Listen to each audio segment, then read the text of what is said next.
सफाई के मामले में रेलवेज ने बहुत अच्छा काम किया है। महोदय को धन्यवाद देना चाहूँगा। आपने प्रधानमंत्री श्री नरेंद्र मोदी जी के नेतृत्व में रेलवे का जो काम हो रहा है उसकी तारीफ की, उसको आपने सराहा, इसके लिए आपका धन्यवाद। श्रीमती सुप्रिया सुले। सर, महाराष्ट्र में रेलवे मंत्रालय का काम सचमुच अच्छा हो रहा है और उनकी टीम को मैं कॉम्प्लीमेंट करूंगी क्योंकि रेलवेज ने सफाई, इनकी मैं हमेशा प्रशंसा इसलिए कर रही हूँ कि सफाई के मामले में रेलवेज ने बहुत अच्छा काम किया है। लेकिन महाराष्ट्र में नीरा, जेजुरी, बारामती और दौंड, इस सारे मेरे निर्वाचन क्षेत्र में जो स्टॉपेजेस है सारे वो पूरे कम हो चुके हैं। दौंड का मैं उदाहरण दूं आपको, वहाँ 80 ट्रेन रुकती थी, आज 40 ट्रेन सर रुकती है और वो बहुत बड़ा जंक्शन है और वहाँ का पूरा इकोनॉमिक सिचुएशन, इसमें अगर आप ई क्वेश्चन थे socio economic benefits anticipated in this state. Sir, अगर दौंड जो बड़ा जंक्शन था, नीरा बड़ा जंक्शन था, बारामती आज ग्रो हो रहा है, इस जगह अगर आप ट्रेन कम करेंगे और स्टॉपेजेस कम करेंगे तो इकोनॉमिक बेनिफिट कैसे होगा? तो आप एफिशिएंसी बढ़ाने के लिए स्टॉपेजेस कर रहे हैं, ऐसे बहुत बार मंत्री जी ने जवाब दिया है, लेकिन मेरी उनको विनती रहेगी कि स्टॉपेजेस कम ना करें, दूसरा कुछ सुझाव देके जिससे एफिशिएंसी बढ़े। Thank you sir. माननीय अध्यक्ष जी, मैं माननीय सांसद महोदय को धन्यवाद देना चाहूँगा। आपने प्रधानमंत्री श्री नरेंद्र मोदी जी के नेतृत्व में रेलवे का जो काम हो रहा है उसकी तारीफ की, उसको आपने सराहा, इसके लिए आपका धन्यवाद।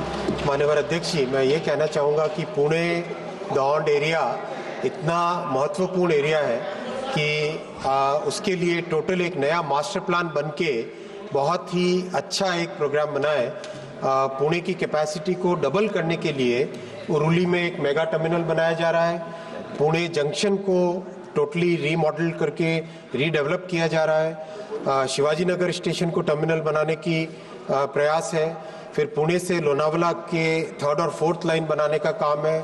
फिर अहमदनगर से पुणे का नई लाइन बनाने का काम है। तो ओवरऑल उस एरिया के लिए बहुत सारा डेवलपमेंट करने के काम हाथ में लिए गए और प्रोग्रेस भी बहुत अच्छी है। माननीय अध्यक्ष जी, महाराष्ट्र में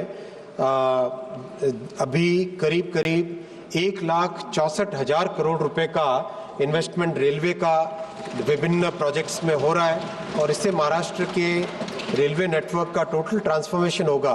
जैसे पूरे देश भर में रेलवे नेटवर्क का ट्रांसफॉर्मेशन हो रहा है वैसा ही आपके क्षेत्र में भी होगा। और स्टॉपेजेस के बारे में मैं फिर एक बार बताना चाहूँगा कि जैसे जैसे रेलवे नेटवर्क बढ़े वैसे मेंटेनेंस के लिए स्कोप बनता है, मेंटेनेंस के लिए एक मार्जिन मिलता है, टाइम मिलता है।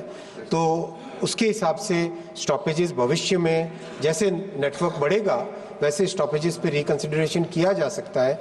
अभी अपने को इस नेटवर्क को सेफ रख के अच्छे तरीके से चलाने का वो मेजर फोकस करके आगे चलना चाहिए और जिस तरह से काम अभी चल रहा है माननीय अध्यक्ष जी, उससे इन प्रधानमंत्री श्री नरेंद्र मोदी जी कहते हैं कि इस 3rd टर्म में 3 गुना मेहनत करनी है। तो इस 3 गुना मेहनत से जो परिणाम आएंगे इन 5 वर्षों में रेलवे एकदम ट्रांसफॉर्म होकर निकलेगा।